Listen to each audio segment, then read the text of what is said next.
we are at the very end of history. So Daniel chapter 12, verse 4 talks about the time when the angel who showed Daniel the vision of the last days, which is our time right now. So Daniel is a prophet who saw everything that's coming in this very end of history time. This is our time. And then the angel who showed him the vision has asked him to seal this prophecy, to keep it secret until a certain time. So he told, the angel told Daniel to keep the prophecy a secret, to seal the book until the time of the end. And then in this particular verse, the time of the end has been described. So if you want to look at it, in the very end of this verse, it says, the time of the end when knowledge shall be increased, when people will be running to and fro, and knowledge shall be increased. So the prophecy from the olden days, like from the time of 16th century when they started to be interested with it, it has always been very vague. It's so difficult to understand it because there was not enough fulfillment of the ones that has been spoken. And so we are now looking at the comparison of why is our time different to the time when they were looking forward to the fulfillment of what the prophecy has said. The answer lies on that verse because it says that in the very last days, when the prophecy will no longer have to be a secret, the sign was that there will be multiplication of knowledge. So knowledge shall be increased. If you look at the Greek word of this, the very root in Hebrew, it means that there is a multiplication. It's not just knowledge are increasing steadily, but in the last days, the knowledge will multiply exponentially, which is what we have in the internet. So for example, you are searching something on your phone. It's not just you trying to type something on Google. There will be hundreds of thousands or millions of other people typing the same thing. So if you want to imagine how multiplication of knowledge is happening, it's like that because the whole world has 8 billion people. In these 8 billion people, there will be plenty of people who's typing and asking Google the same thing as you do. So now we are looking at the when you say the prophecy is sealed only for such a time, we are looking at the unveiling of knowledge. So what do you mean by unveiling? It's like when you have a curtain here and you have you ever watched a play? Like when they want to introduce the people playing on the stage, they will draw the curtains out. It's like that. The revelation of what's to come has opened to us. It's almost like watching what the book of Revelation has told us in plain sight. And you are actually living on that stage. Do you see what's happening? Because the infrastructure for the coming system of the Antichrist, we are participating in it, all of us, by using your telephone, by practicing this cashless system where you no longer have to have cash and just paying through your phone, and then the capability of artificial intelligence where you outsource almost everything, almost every skill. Even pastors ask ChatGPT to do their sermons. I mean, there is nothing under the sun that artificial intelligence cannot ever do now. It's all there. And then the students and the teachers in university, they don't know what to do because they will have these Chinese students and they will submit their assignments and it's all in perfect English, like just amazing. And it's like, they know that these students hardly can speak really good English, but their assignments were perfect. But because you know that it's gone through ChatGPT 4 or ChatGPT 5, and it's no longer a case of who is intelligent here? Can you even tell? And everything else that you can never tell. That's why this part 3 of this seminar is about the vanishing truth. It's about the time that's coming that you can never tell who is real, because artificial intelligence can create the likeness of your face exactly as your face. And when you put them together and try to distinguish which one is real and which one is AI, you can never tell anymore. It is just like completely so hard to discern the truth. And this is that time when we are told by Jesus, do not be deceived. So when he talked in Matthew 24 verse 4 about our time, he has this introduction. Instead of talking about so much about what's gonna happen, he warned you and me about very important thing that will definitely come to our time, which is deception. Deception. And that's why his introduction in verse 4 of Matthew 24 is, do not be deceived. Let no one deceive you. So when this time comes, there will be this massive deception that it will deceive even you, even those who know the Bible, even those who are elected, it says. So how important it is that you know to discern the truth, that you are grounded in the Word of God. I cannot stress it enough, that if you only hear about God's Word here from your pastor, you are going to fail. You are going to be deceived. Because this is going to be powerful deception that's coming to us. So I wanted to just share the first video of the introduction, because we will talk about the gaming. So we will have this look at the introduction of how did we end up being conditioned to accept all these. So let's look at this one first.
But we will look from the beginning, because we don't want to get into quantum and then we haven't had an understanding of why you get addicted to all these PlayStation in the first place when you were little, or when you were maybe, I don't know what games you were doing, maybe Mario or Tetris maybe.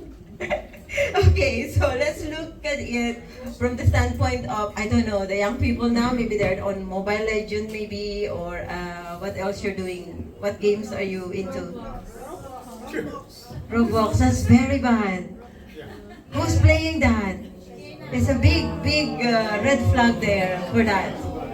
Oh, that is so bad. I'll talk to the parents later. I think that is, oh, I'm telling you, don't allow your kids to do that one is, especially with the sex trafficking for kids that's happening nowadays. They're stealing a lot of identities of the children playing on it.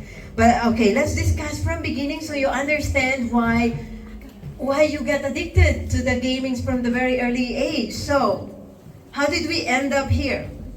So, with the gamings, you remember when you used to love to do these games, or right now when you are in games, the very reason is because the game makers have somebody who developed these games with them, and they are called the psychologists and the scientists.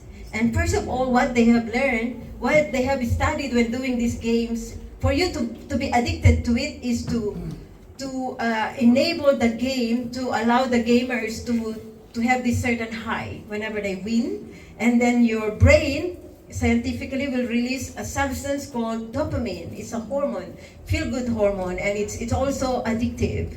And it's the same secretion that happens in your brain whenever you take marijuana or any kind of cocaine. And then the brain starts to look for it again and again. And it's the same thing that is being secreted in your brain every time you eat a lot of processed foods, sweet foods, cakes, chocolates, sweet, everything sweet. Because sugar also causes dopamine release in your brain. And you know who did all this food processing and all this preparation to make all our food really sweet and really addictive? You want to keep buying them? Is also psychologists and these scientists who study the brain, and their main goal is how to make you addict, to keep buying and buying, because of course you are their business. It's all about making money. So that's why you get addicted to very sweet stuff, because your brain can never tell what it is. It just felt it. The dopamine is released and you want more of it. It's the same thing that happens to you when you post on Instagram or in your Facebook and you see this tiny little red heart or something red, and then it's like, and then you look at it and your friend says, beautiful, that's amazing. And then your brain again has this dopamine. It secretes this dopamine again. And so your phone is always on your hand because you wanted to keep checking. Did my crush put some heart on it? Or, oh no, my crush has put a heart on it. And then you get, oh, I have to keep posting again. Because your brain wants again the same feeling. You wanted to have that affirmation again because your brain likes it. So with the games, it's the same. When you win, so you keep playing these games. Your mom don't understand why you don't even want to eat, and you're just playing your game and you're just in your room.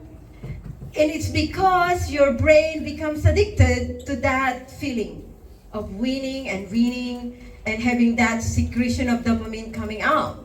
And so it makes you addict. It's an addictive behavior. And that's what gamings, eating all these sweet foods, all these processed foods, because they put a lot of sweets in there, and then all these notification, all these likes, all these affirmations, validations you get from your social media posts, it's all the same. It's secreting this chemical called dopamine in your brain that is the recipe for addiction.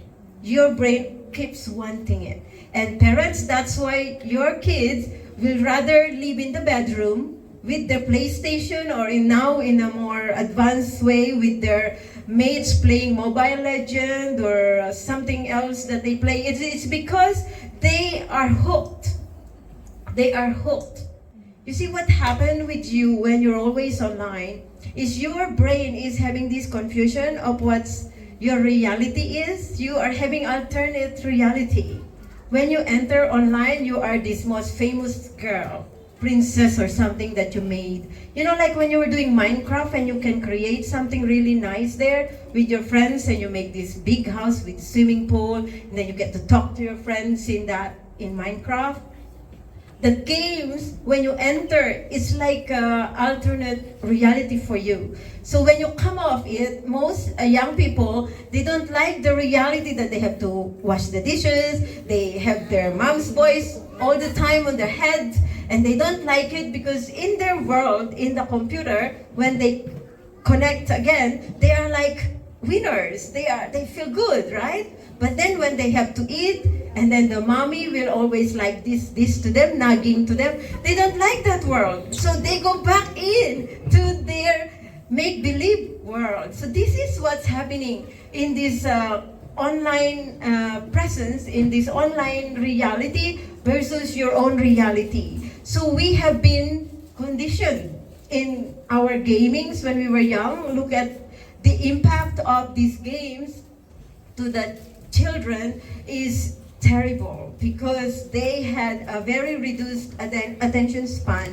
When they go to school, they will no longer be able to sit still. They can't concentrate and they don't listen to parents. They won't endure 5 minutes of sermon from you because their mind has been wired and rewired to have all this new information coming. Look at how you are scrolling your shorts on your YouTube or on your Instagram or your TikTok. It's less than a minute, 30 seconds. You know what it does to your brain? Your brain is being rewired. You can no longer concentrate. You want new information every 30 seconds. And our brain is not built to handle that kind of stimulation. This is constant stimulation in your brain. And what happens to your brain? It is changing its rewiring. This is conditioning that's happening from the time the children starts to learn to do the games. So there's a lot of spiritual implication as well because these children, once they are being hooked into this artificial internet world, they will have this comparison when they come out of it. When they come to the real world, they feel dissatisfied with the family because there's not enough stimulus anymore. You see, in the games, in online, there are so many stimuli. You are always stimulated, always high. And then they come off it, and the real world is not that active. You know, there's not enough stimulus for them. So they don't like it. So now they go back again. This is what's happening to our young people. So that's what's happening with the game. So how about the adults? Like, you're no longer doing your game, so you're okay, right? No, there's something else for you. When you love to watch Netflix, and you love to passively watch some TV shows and movies, you are actually subjecting yourself to subliminal messaging. What it does is, when you watch something, you are on a passive mode. The brain is passive. Unlike when you are reading something or you're studying, your brain is analyzing, your brain is criticizing what you're reading, you're stopping and you're contemplating. So what's happening when you are just watching is you are getting all these messages that you're not wanting to receive, but you're receiving it in your subconscious mind. It means that when you are passively just looking at something, every information on the screen is absorbed into your subconscious mind. And it is very powerful that even you don't know it. Unconsciously, it is shaping your opinions. It is shaping how you react to something. Before you know it, you will parrot something that BBC has said, for example. You thought it's your opinion, but it's not. It's one of the opinions of the one you keep watching. So this is very dangerous because it will reduce dramatically your ability to criticize, to think critically, which is very important so that you will not be deceived in these last days. And all that the gadgets doing to our young people now, and even maybe to you if you're also addicted to your phone, is it's reducing your ability to critically analyze the information that you're receiving. Why? How is it happening? Because it's so fast. Your brain does not have time to stop. Look at the shorts, 30 seconds. You can't analyze anything that the shorts has shown you because you did not stop. So the danger of these is whenever this has rewired your brain, your ability to analyze anything or critically look at an information and ask yourself, is this true? Will be reduced dramatically, that everything that is presented to you, you will just accept. And that is what they are waiting for. We are very, very close to it. In fact, when I was thinking about it, I wrote a blog in my Mavic books and blog. I have a blog, and I wrote there about indifference. I talk about why it's a very dangerous time we live. Do you know what allowed that to happen? Exactly the same way Hitler murdered 6 million Jews in history. Do you know how it happened? It was not all these bad people. It was the people who just watched it, who became very indifferent about the evil that's being perpetrated to their neighbors because they think it's not me, so I don't care. It's not in my doorstep, so I don't care. I have nothing to do with it. Do you know what horrified me? Was because I watched everybody scroll on their phone and Instagram, looking at this evil and this unimaginable crime against babies. People eating children. I mean, these are just gross, right? You can't imagine it. And this great evil is being forced on us that we should normalize it. And everyone just keeps scrolling on their phone. We never stopped. We thought somebody else will deal with it. This is very dangerous time because I'm looking at the classic sign of mass indifference that enabled Hitler's to allow this kind of regime to subject its population to this kind of totalitarianism. And we are entering this kind of government. This is, to me, the most heartbreaking thing this year that I have observed. Because people have seen the horror of the Epstein files. And they just keep on scrolling, looking at it like nothing is happening. And those who rule our technology, the world that we are now being entered into, these are the people who owns the money, almost like the world. They are doing this to kids. And we keep on scrolling. We never stop to say, hang on a second. How can I let this continue? But what did we do? The world continues. And we are entering a very dangerous shift in the history of this world, And the very main sign that I see, the reason why we are entering a shift, is because of that reaction to the Epstein files. And I can tell you how dangerous it is gonna be in the next few years for us. So this is not just about you entering this technology, because we cannot avoid it. You have been to virtual reality, you know how real it feels when you are in there. You have been watching Marvel movies, Ant-Man, Fantastic Four. I mean, all these kind of movies that are being promoted to us. Do you know why they are promoting all these movies? It's all conditioning for you to accept that one day it's okay to be an enhanced human being. Do you understand? They want to enhance us. They want you to have technology inside you. They want to merge you to technology, and the young people, they want them to think it's cool. Do you understand why you have these Beats and this Apple Watch, and that it looks cool that the phone rung and it's just there and hello, and you are just walking and it's counting your steps, it's measuring your blood pressure. You think it's all cool, right? It's all conditioning. Because one day they will introduce to you that, oh, you don't have to have the phone. You can put it inside you. And look, it's for your health. These are soft conditioning to make you accept transhumanism. And there is a spiritual reason for it. Do you know the time of Noah? Jesus told us that the time of his coming will be like the days of Noah. that people are marrying and being given to marriage, or they are building, but it's not the actual specific issue on the day of Noah that Jesus was talking about there. So if you look at Genesis chapter 6 verse 1, there was a time during the time of Noah before the flood that these fallen angels looked upon the daughters of men. It says there, all the females, they looked at all the girls and they said, wow, they are so beautiful. And so what they have done was they mated with the daughters of men, means the girls.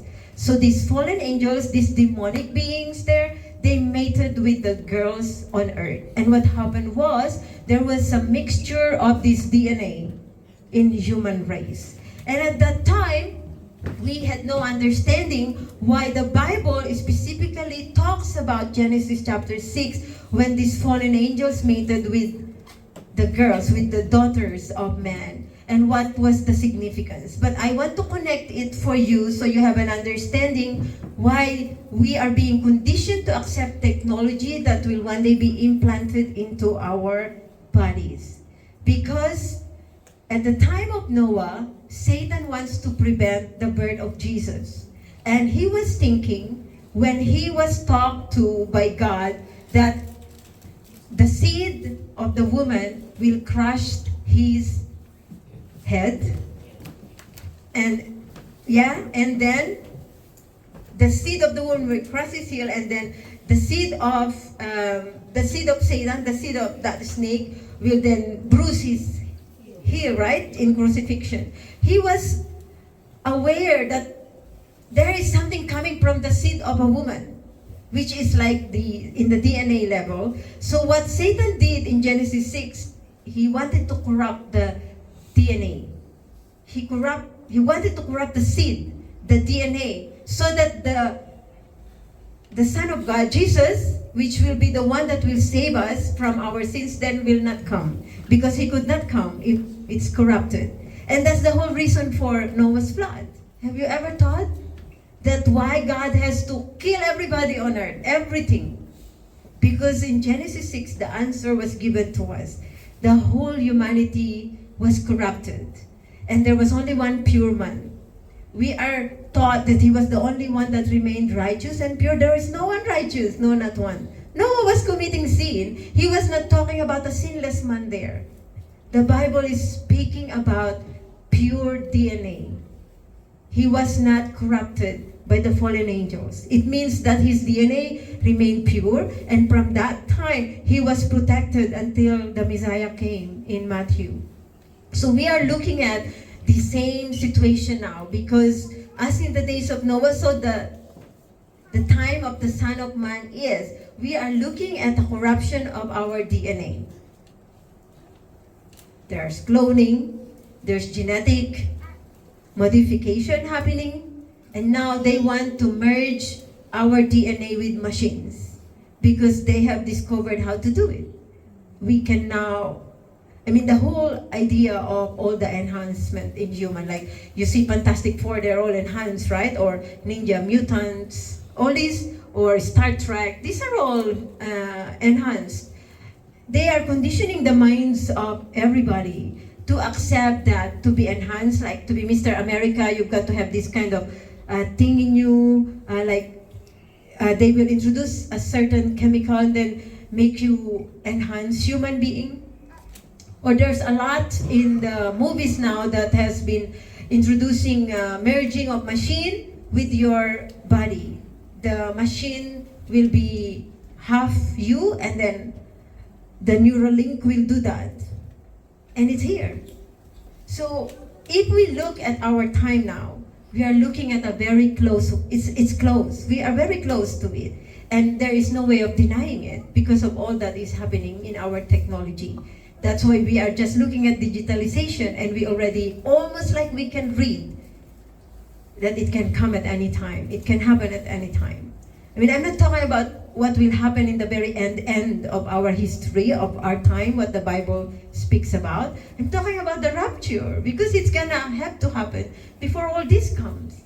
So you look at the time when Jesus said he is at the door, he wants you to understand that it means anytime. And the reason why he did not give you the date of his coming is because he knows human nature. If you know that Jesus is coming in 2030, you will play around until 2030. And maybe a month before 2030, you'll be a good boy or you'll be a good girl or just try to make your house in order. But what Jesus wants us to do is to be faithful until he comes at any time. And that gives a very different flavor to how you serve Jesus. It makes you faithful at every occasion. It's not just when he's near return. It's, you know how you have dogs, right? Just look at the dogs. That's how Jesus wants us to be. You know, like how when you come, the dog's so excited. They're like, we are supposed to be in this kind of attitude when it comes to the coming of Jesus. I don't know how excited you are about his coming. But just observe the dog and ask yourself, observe your own dog and ask yourself, this dog, am I like this? Whenever the sound of the coming of Jesus is stepping in, if it's about to come, am I this excited, Just observe. Because that's exactly how Jesus wants us to anticipate his coming. You're aware of metaverse, right? We have what's that called? What's that movie?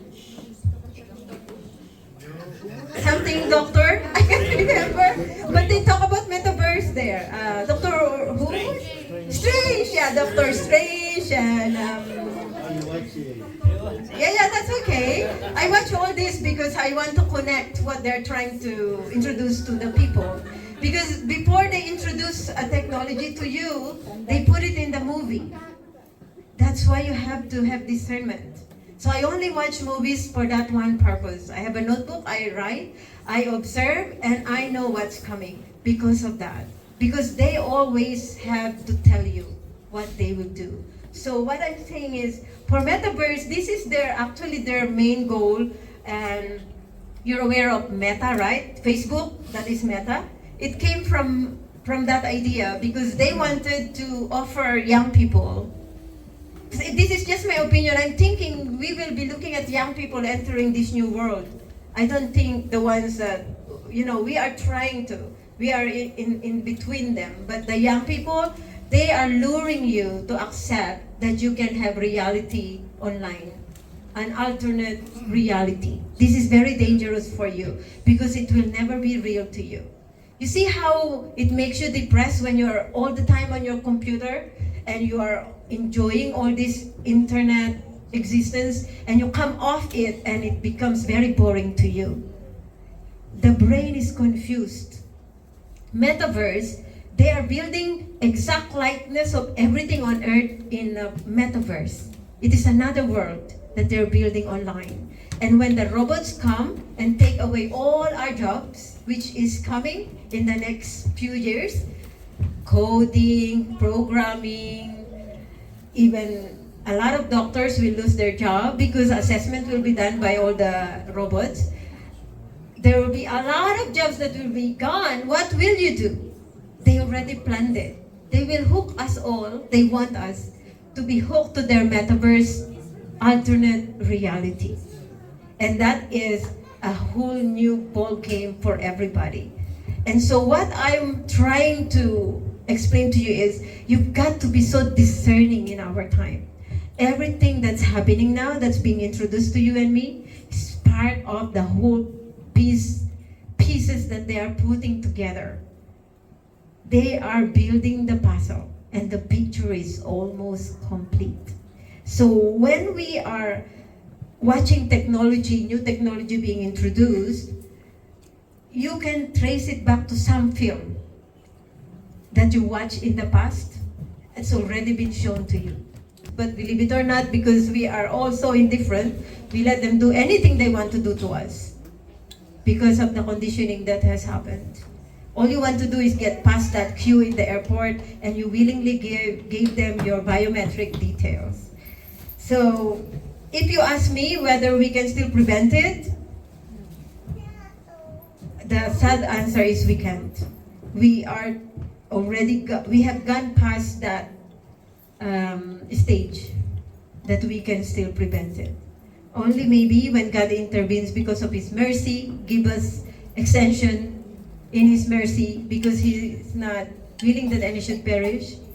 But we have gone past that point where we can turn back. This is going from now on going to be just continuing according to what they wanted to accomplish. And it's going to be a very difficult time for everybody. So I just want you to remember, I mean, we are here, we are talking. This is not just another seminar for you.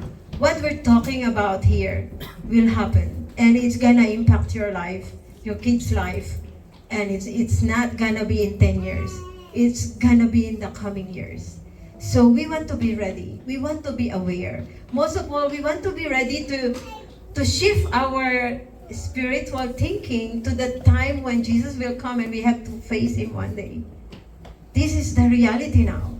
We are going to one day stand before Him. This is something we need to prepare most of all. So we will talk about facial recognition and now the digital ID and cashless society. And I wanted to show a video about a preview of what it's going to be like for us. Believe it or not, that video is a promotional video of Palantir. But he is the one who's building all this infrastructure for control for all governments around the world. And now they have been operating for 3 years in China. This is called the social credit system.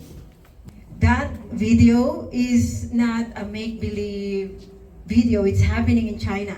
That's how they live in China right now. What happened was we then connected the dots for when they started to introduce social credit system in China, and it was 2020. And you can very well remember this time because it was the time when there was COVID, and it was the time when all this control has been tested to the whole world. During COVID, they have this, all of a sudden, this kind of control measures that has affected all of us, in fact, all of us. When I was starting to notice a lot of shift in the attitude, everybody was so careful, and then we are being trained to use QR code, and that I cannot go to the supermarket it's like rationing, like I can only buy 6 cucumbers, and I do a lot of juicing every day. I do green juice, and I just couldn't do it. I have to buy just 3. It's like ration. It's like in a communist country. And then you have this code that you have to be vaccinated, and it will be green. And if I eat, I remove my mask. There's no virus.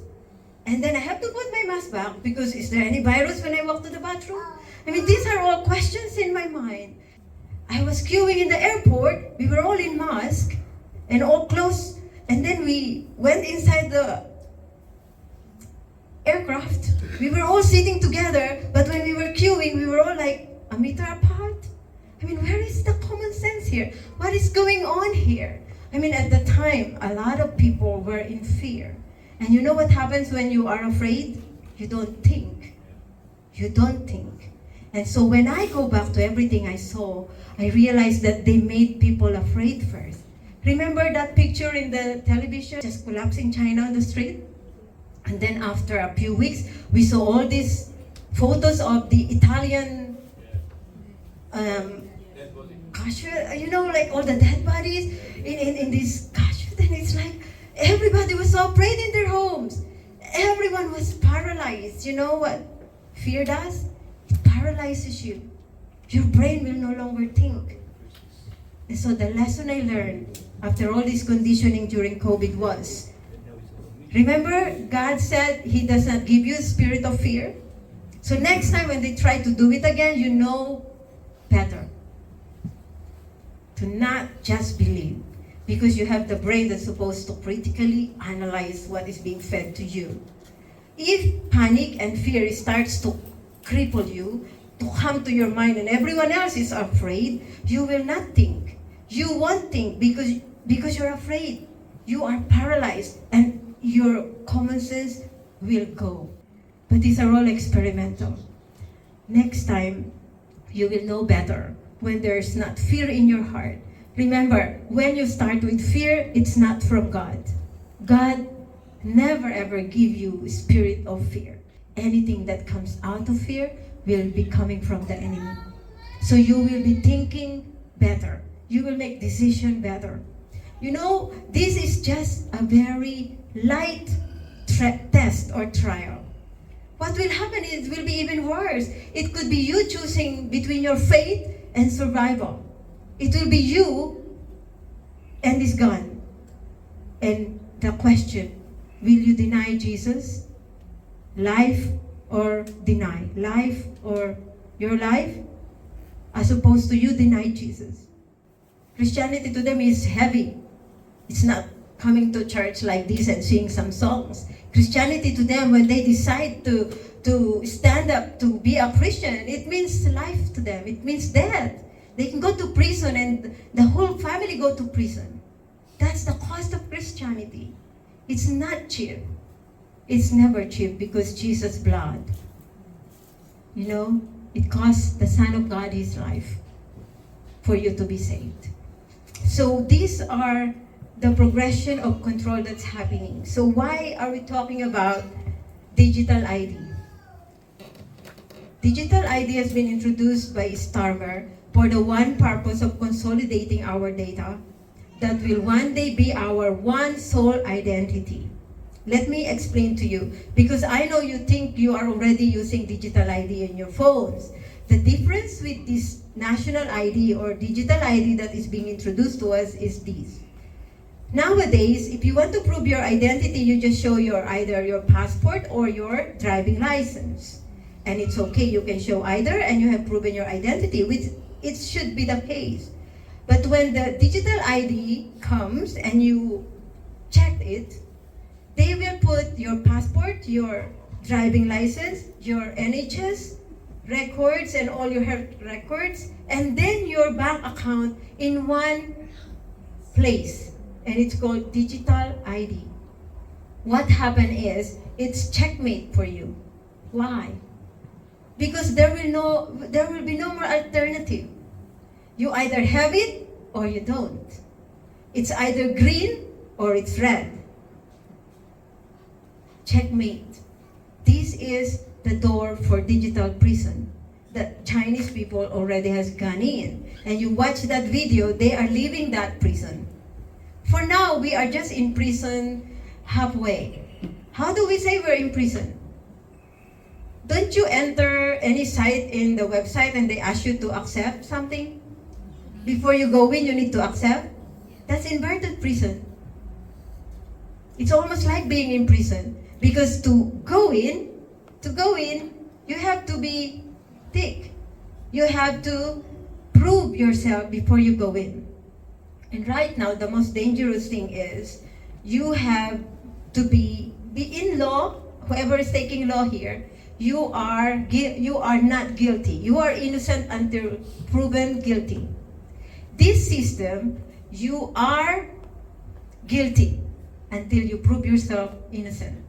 Look at how you deal with your phone. You have to accept yes.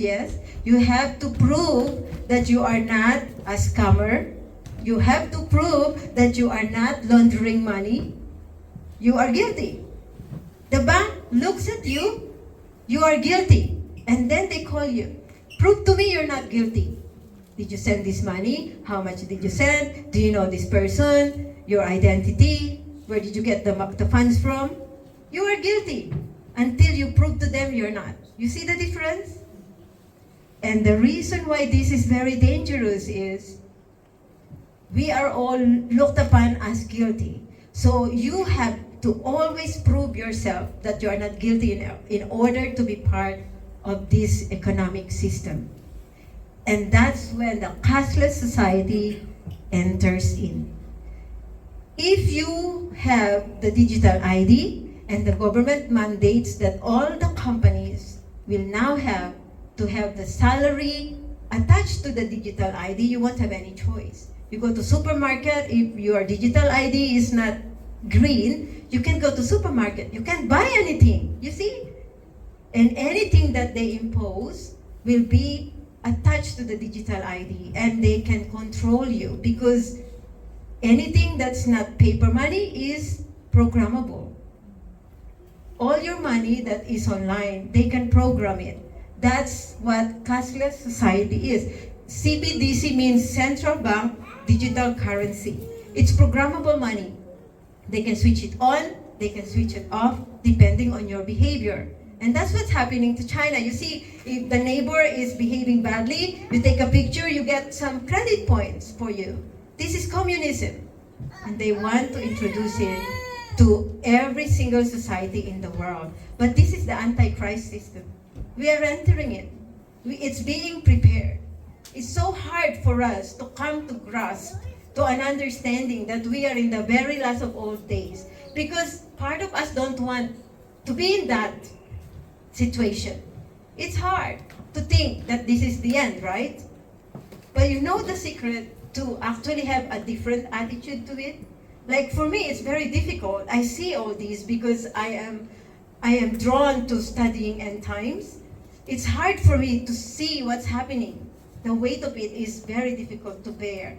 But what I've done for myself is I have shifted my focus on eternal things, because that is where we are going anyway. If the world occupies a big part of your heart, you will find it so difficult in the coming days. Because this world we are going to live in, this world is going to be under the wrath of God. It's going to be consumed. So if my hope is going to rest on the things of this world, I am going to be very miserable.